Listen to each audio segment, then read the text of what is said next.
त्याला तिकीट विचारलं असतं त्यांनी असं सांगितलं मी RPF स्टाफ आहे.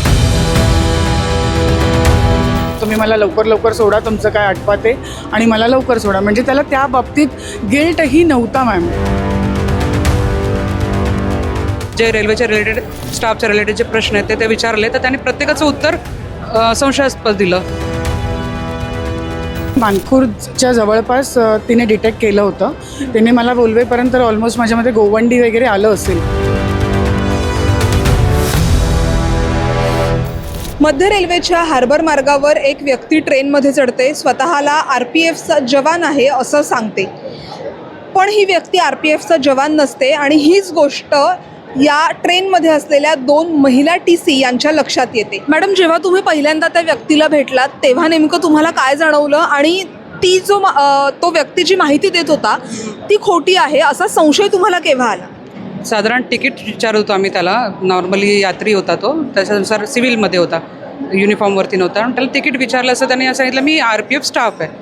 तर आम्ही असं विचारतो की स्टाफ जर सांगितलं तर रेल्वेचं तुमच्याकडे काय ID आहे असं विचारतो. त्याला ID विचारलं, त्यांनी ते RPFचं लोगोवालं पाऊच दाखवलं. तिथेच पहिला एक संशय आला की हे असं तर कोणी लावत नाही. त्याच्यानंतर मग त्यांना विचारलं ID काय आहे का तुमच्याकडे व्हॅलिड असं रेल्वेचं, जे तुम्हाला गव्हर्नमेंटनी प्रोव्हाइड केलेलं असेल किंवा तुमच्या डिपार्टमेंटने दिलं असेल ते ID दाखवा आम्हाला.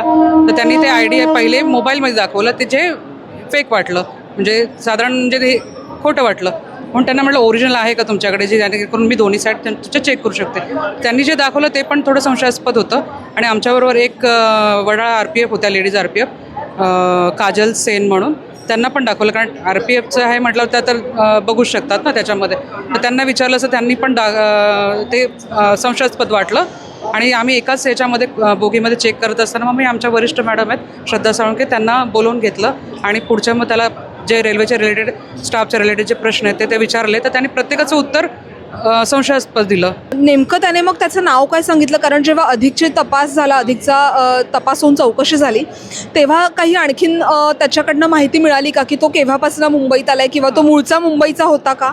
नाही, तो मूळचा मुंबईचा नाही आहे. त्यांनी सांगितलं मी बेंगलोरचा आहे, बेंगलोरलाच ट्रेनिंग केलेली आहे आणि आत्ता 4 महिन्यापूर्वी तो मुंबईमध्ये आला आहे आणि गोरेगाव सेंट्रल रेल्वेमध्ये कार्यरत आहे.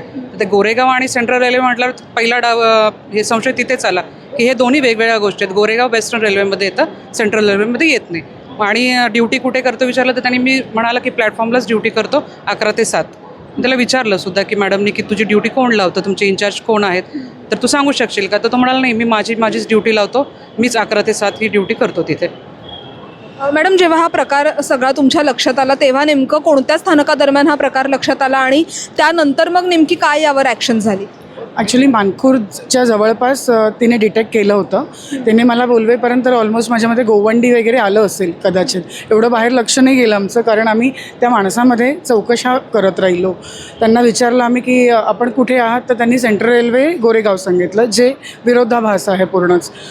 त्यानंतर त्यांना विचारलं तुमचा ग्रेड पे असेल किंवा तुमचा सॅलरी येते, जसं आमचं एक रेल्वेचा ॲप आहे RESS, ज्याच्यात आमच्या पूर्ण एम्प्लॉईजचे डिटेल्स येतात. तर जो रेल्वे एम्प्लॉई आहे त्याच्याकडे कंपल्सरी हा ॲप आहे.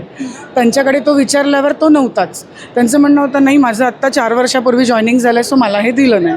मी त्यांना म्हटलं तुम्ही रेल्वेत रिक्रूट झाल्यानंतर तुम्हाला हे ॲप विदिन 2 मंथ्स मिळतात, जे तुम्हाला, कारण तुमचे डॉक्युमेंटेशन वगैरे होईपर्यंत ह्या सगळ्या 1 मंथमध्येच या गोष्टी व्हायला पाहिजेत. 4 वर्ष हा खूप मोठा पिरियड होता.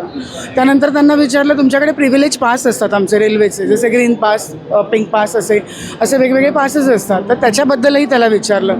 तीही त्यांना आयडिया नव्हती. सॅलरी किती, तर 17,000 येते म्हणाले, जी विरोधाभासच होती. त्यानंतर त्यांना कशी येते, तर मेलवर येते. मेल दाखवा, तर त्यांच्याकडे अवेलेबल नव्हते. मग तुमच्याकडे सिनियर कोण आहे तुमचं, त्यांना फोन लावा, तर नाही, कोणाचेच नंबर नाही आहेत. मग तुम्ही काय काम करता, तर चोरांना पकडायचं. मग चोरांना पकडायचं काम कोणीतरी असाईन करत असेल ना त्यांना. म्हणजे जसं माझे काम, माझे वरिष्ठ आहेत तोमर साहेब, जसं आम्हाला ते ड्युटीज आमचे रोस्टर्स लावतात, तसं त्यांचंसुद्धा कोणीतरी असेल असं त्याच्याकडे चौकशी केली आम्ही. पण तेही त्याला आयडिया नव्हती. त्याचं असं म्हणणं होतं की मला फ्री हँड दिला आहे आणि मी माझी ड्युटी करतो.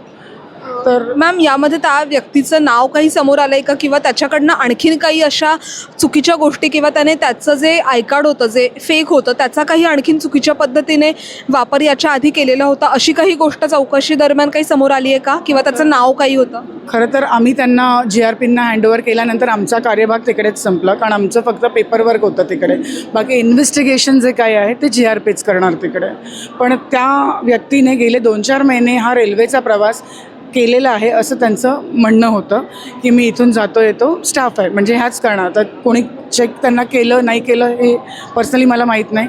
पण त्या दिवशी आम्हाला जेव्हा सापडले तेव्हा आय कार्डची विचारणा केल्यामुळे हे उघडकीस आलं की हा व्यक्ती चुकीच्या पद्धतीने रेल्वेचं नुकसान करून रेल्वेचा रेव्हेन्यू डुबवून आपल्याला घाट्यात घालत होता. साधारणतः व्यक्तीचं नाव किंवा इतर काही आणखीन जे त्याचे वैयक्तिक डिटेल्स आहेत ते काही समोर आले आहेत का? हो. त्यांचं नाव होतं मलंग खान आणि त्यांनी आम्हाला एक स्टोरी इन बिटवीन त्या स्टेशन्सच्या दरम्यान आणखीन एक स्टोरी सांगितली की 7 लाख रुपये भरून मी रेल्वेत जॉईन झालो आहे आणि मला हे आय कार्ड दिलं आहे. तेव्हाच आम्ही त्याला विचारलं होतं की हे तुला कोणी दिलं, त्यांचं काहीतरी डिटेल्स असतील ना, तुझ्याकडे 7.5 लाख रुपये ज्यांनी घेतले, आपण असेच कोणाला देत नाही ना. तर त्याला तेही विचारलं पण त्याच्याकडे उत्तर काहीच नव्हती याची. मग माझी आई पॅरालाइज्ड आहे, ती मूकबधीर आहे, ती जागची हलू नाही शकत, मला सगळं करावं लागतं, तुम्ही मला लवकर सोडा, तुमचं काय आटपा ते आणि मला लवकर सोडा. म्हणजे त्याला त्या बाबतीत गिल्टही नव्हता मॅम. म्हणजे एखादा माणूस चुकी करतो ना तर आपण थोडंसं तरी गिल्ट असतं त्याला की यार मी चुकलो आहे. पण त्याच्या मनात असं कुठलंही आम्हाला वाटलं नाही की 1% की हा इतका रेल्वेला फ्रॉड करतो आहे आणि रेल्वेचा रेव्हेन्यू त्याच्यामुळे डुबतो आहे किंवा मी त्याच्यासाठी काहीतरी चुकीचं वागलो ह्याची फिलिंगच नव्हती मॅडम त्याला. नक्कीच याचा जो पुढचा तपास आहे तो GRP करतच आहे, पोलीस अधिकचा तपास करतच आहेत. मात्र या सगळ्या संदर्भात मध्य रेल्वेचे मुख्य जनसंपर्क अधिकारी डॉक्टर स्वप्नील नीला यांनी काय म्हटलंय ते सुद्धा आपण पाहूया. तो जो आरोपी आहे याच्यावरती आता जे FIR जर पाहिलं आपण, FIRमध्ये जे भारतीय न्याय संहितेचे जे डॉक्युमेंट फॉर्जिंग आहे किंवा फॉर्जरीचे जे केसेस आहेत त्याच्यासोबतच त्याच्यावरती चुकीची माहिती देणे हे देखील गुन्हे त्याच्यावरती दाखल करण्यात आलेले आहेत. सोबतच रेल्वे प्रवासामध्ये योग्य तिकिटाशिवाय जो प्रवास करण्याचा आहे ते देखील कलम त्याच्यावरती लावण्यात आलेला आहे.